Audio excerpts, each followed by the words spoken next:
ऊंचे बादलों को छूते पहाड़ों के बीच एक घना, ठंडा और रहस्यमय जंगल था धुंधवन।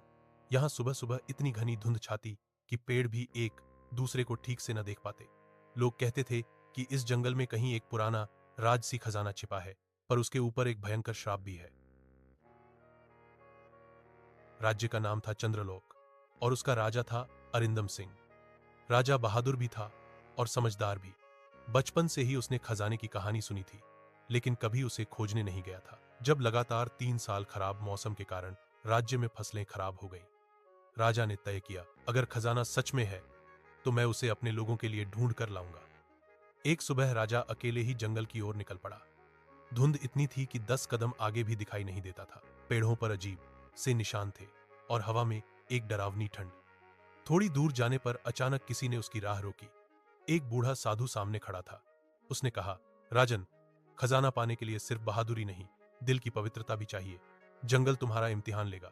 राजा ने सिर झुकाकर प्रण किया और आगे बढ़ गया। जंगल के अंदर थोड़ी दूर चलते ही राजा 3 रास्तों के सामने खड़ा था।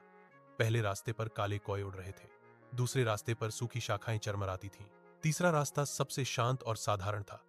राजा ने सोचा, जो दिखने में आसान लगे वह असली रास्ता नहीं होता, इसलिए उसने सबसे डरावने दिखने वाले पहले रास्ते को चुना। जैसे ही वह आगे बढ़ा, काले कौए आवाजें करने लगे, हवा डराने लगी, लेकिन राजा का मन अडिग था।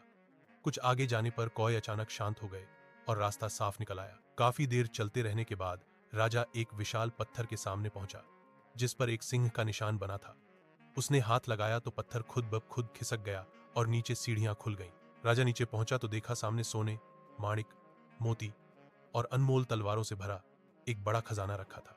लेकिन खजाने के सामने एक पत्थर की मूर्ति थी, जिसके चेहरे पर आंसू की लकीरें जमी थी। मूर्ति से आवाज आई, जो खजाने को अपने राज्य के लिए ले जाएगा वही इसके लायक है, जो इसे अपने लिए लेगा उसका विनाश तय है। राजा बोला, मेरा उद्देश्य केवल मेरा राज्य है, मैं इसके एक सिक्के को भी अपने लिए नहीं लूंगा। इतना कहते ही मूर्ति में मौजूद श्राप टूट गया। उसके चेहरे की आंसू की लकीरें गायब हो गईं और खजाने के चारों ओर की धुंध चमकने लगी। राजा ने खजाना बाहर लाकर अपने राज्य की भरी हुई जरूरतों को पूरा किया। फसलें सुधरी, लोग खुश हुए और चंद्रलोक फिर से समृद्ध हो गया।